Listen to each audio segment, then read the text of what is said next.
Hello students, मैं उम्मीद करता हूं कि आप सभी लोग अच्छे होंगे। आज मैं आप लोगों से 68वीं बीपीएससी की जो विज्ञापन आने वाली है अक्टूबर के अंतिम सप्ताह में, उसके बारे में बात करने जा रहा हूं। तो 68वीं बीपीएससी की विज्ञापन अक्टूबर के अंत तक निश्चित रूप से आ जाएगी। तो अभ्यर्थियों की इस समय काफ़ी महत्वपूर्ण मांग है कि बीपीएससी में उम्र सीमा बढ़ाई जानी चाहिए। ठीक है, क्योंकि उम्र सीमा बढ़ाई जाने के दो कारण हैं। पहला कि पिछले 2 साल जो है कोरोना के चलते लड़के लोगों का काफ़ी ज़्यादा प्रभावित हुआ, और कोरोना जो थी कि 2020 में जो आई और 2021 में एकदम पराकाष्ठा पे पहुंच गई थी। ये 2 साल में अभ्यर्थी जो थे कि गंभीरतापूर्वक तैयारी नहीं कर पाए, और वर्ष 2021 में जो कोरोना की जो महामारी आई थी उसमें लगभग देश के प्रत्येक परिवार के कोई ना कोई सदस्य इससे प्रभावित हुए। इसीलिए बिहार सरकार को 68वीं बीपीएससी प्रतियोगिता परीक्षा में उम्र सीमा बढ़ाए जाने के बारे में विचार करनी चाहिए, क्योंकि कुछ अन्य राज्यों जैसे मध्य प्रदेश, राजस्थान, उत्तराखंड में उम्र सीमा में छूट दी गई है। तो बिहार में वर्तमान समय में समान वर्ग के लिए उम्र सीमा कितनी साल है? तो 37 साल ही निर्धारित की गई है। 37 वर्ष समान वर्ग के लिए। ये आपकी जनरल की है, ठीक है। तो जबकि अन्य लोक सेवा आयोग की तुलना करें, चाहे उत्तर प्रदेश हो या राजस्थान हो या मध्य प्रदेश हो, तो वहाँ उम्र सीमा जो है कि समान वर्ग के लिए ऑलरेडी 40 वर्ष रखी गई है, ठीक है। तो वर्तमान समय में ऐसे भी देखें तो बीपीएससी में उम्र सीमा जो है अन्य लोक सेवा आयोग से 3 वर्ष अभी कम है, ठीक है। इसीलिए बिहार लोक सेवा आयोग या बिहार सरकार की अन्य जो प्रतियोगी परीक्षाएं विभिन्न आयोग के द्वारा आयोजित की जाती है, जैसे दरोगा की भर्ती बिहार पुलिस अवर सेवा आयोग के द्वारा, फिर सचिवालय सहायक की भर्ती बिहार कर्मचारी चयन आयोग द्वारा की जाती है। तो ना सिर्फ बिहार लोक सेवा आयोग द्वारा जो परीक्षा आयोजित की जाती है उसमें उम्र सीमा बढ़ाई जानी चाहिए, बल्कि विभिन्न आयोगों द्वारा भी जो परीक्षाएँ ली जाती है उसमें भी उम्र सीमा निश्चित रूप से बढ़ानी चाहिए, ठीक है। तो एक तो है कि जैसे 37 वर्ष समान वर्ग की है तो 37 वर्ष से बढ़ाकर 40 वर्ष करनी चाहिए। इसी तरह से ओबीसी की 40 वर्ष है तो उनकी उम्र सीमा बढ़ाकर 43 वर्ष करनी चाहिए। महिलाओं की भी उम्र सीमा 40 वर्ष है तो उन लोग की भी उम्र सीमा 43 वर्ष करनी चाहिए। फिर और जैसे एससी की इसमें 42 वर्ष है तो उनकी उम्र सीमा भी 45 वर्ष करनी चाहिए। तो एक तो पहले से ही असमानता है बिहार में, ठीक है। तो सब इस असमानता को समाप्त करने के लिए क्या करनी चाहिए कि समान वर्ग के साथ साथ अन्य वर्गों की भी उम्र सीमा में 3 वर्ष की छूट देनी चाहिए। उसके अलावा कोरोना से प्रभावित हुए हैं तो अन्य राज्यों द्वारा कोरोना के कारण 2 या 3 वर्ष में छूट दी गई है, ठीक है।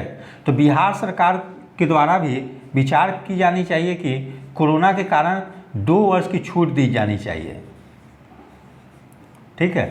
तभी अभ्यर्थियों के साथ नेचुरल जस्टिस हो पाएगी, क्योंकि कोरोना के चलते अभ्यर्थी जो है गंभीरतापूर्वक अपनी तैयारी नहीं कर पाए, क्योंकि 2 साल जो थे कि अभ्यर्थियों की कोरोना में ही चली गई। एक तो वो लोग था कि अच्छे ढंग से कोचिंग नहीं कर पाए, उन लोगों को पढ़ाई के लिए जो मटेरियल या बुक्स जो चाहिए थी वो भी नहीं मिल पाए, जिसके चलते अभ्यर्थियों की तैयारी काफ़ी ज़्यादा प्रभावित हुई।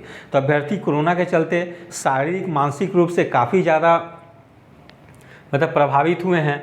इसीलिए उम्र सीमा में मेरे अनुसार जरूर छूट दी जानी चाहिए। और वर्तमान समय में महागठबंधन की सरकार बनी है और उसमें तेजस्वी यादव जो है वो सरकार में आए हैं, और उन्होंने पिछले विधानसभा में रोजगार को एक महत्वपूर्ण मुद्दा बनाया था, ठीक है। उसके बाद वे सत्ता में आने के बाद उप मुख्यमंत्री का शपथ लेते ही उन्होंने अपनी बातों को दोहराई कि मैं सत्ता में आने के बाद 10 लाख जो था सरकारी नौकरी दूंगा, ठीक है। तो जब सरकारी नौकरी 10 लाख की बात चल रही है तो जिन अभ्यर्थियों की उम्र सीमा के अंतिम पड़ाव पे हैं, उन लोग की समाप्त हो रही है, उन लोग को भी जरूर उम्र सीमा में छूट दी जानी चाहिए, जिसके चलते जो आगामी कुछ महीनों में काफ़ी ज़्यादा संख्या में बहाली आने वाली है उसमें वे लोग अपीयर हो सके।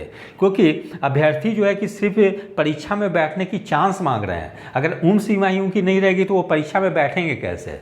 जब उनको मौका ही नहीं मिलेगी तो वो अपना परफॉर्मेंस कैसे दिखलाएंगे। इसीलिए मेरे अनुसार है कि उम्र सीमा में भी 37 वर्ष से बढ़ाकर 40 वर्ष करनी चाहिए। उसके अलावा कोरोना से प्रभावित जो हुए हैं उन लोगों को भी 2 वर्ष की छूट दी जानी चाहिए।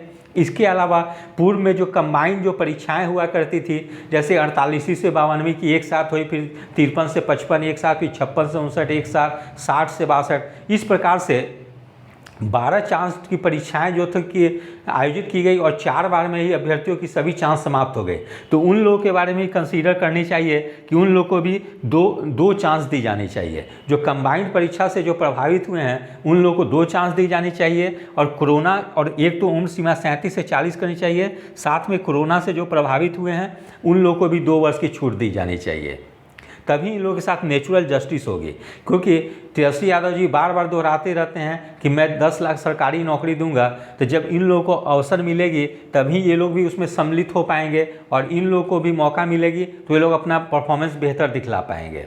इसलिए मैं समझता हूं कि छात्रों के प्रतिनिधिमंडल को वर्तमान उप मुख्यमंत्री तेजस्वी यादव जी से जरूर मिलनी चाहिए और अपनी बातों को रखनी चाहिए कि सर कोरोना के चलते प्रभावित हम लोग हुए हैं और अन्य राज्यों की सरकारी नौकरी में जो आवेदन दिए जाते हैं वहाँ पूर्व से ही 37 से बढ़ाकर 35 या 37 से बढ़ाकर 40 वर्ष कर दी गई है। और 40 वर्ष के बाद भी उम्र सीमा में किसी राज्य में 2 वर्ष, किसी राज्य में 3 वर्ष की छूट दी जा रही है कोरोना के चलते। इसीलिए बिहार सरकार को भी इसके बारे में विचार करनी चाहिए और हम लोगों को उम्र सीमा में छूट मिलनी चाहिए, जिससे कि हम लोग अभी जैसे तुरंत ही इस महीने के लास्ट तक 68वीं बीपीएससी की जो विज्ञापन आने वाली है उसमें सम्मिलित हो सके और आगामी 2-3 महीने में बहुत सारी जो विज्ञापन आने वाली है उस सब परीक्षाओं में भी सभी लोग सम्मिलित हो सके। क्योंकि जब अवसर मिलेगी या चांस मिलेगी तभी वे सफल हो पाएंगे। जब उनको चांस ही नहीं मिलेगी तो वो कैसे सरकारी नौकरी में आ पाएंगे। इसीलिए बिहार सरकार को इसके बारे में गंभीरतापूर्वक और संवेदनशील होकर विचार करनी चाहिए और अभ्यर्थियों के हित में सकारात्मक निर्णय लेनी चाहिए, जिससे अभ्यर्थियों का भला हो सके। यदि आप सभी लोगों को मेरा चैनल अच्छा लगा हो इसे लाइक से और सब्सक्राइब करें। धन्यवाद। Take care.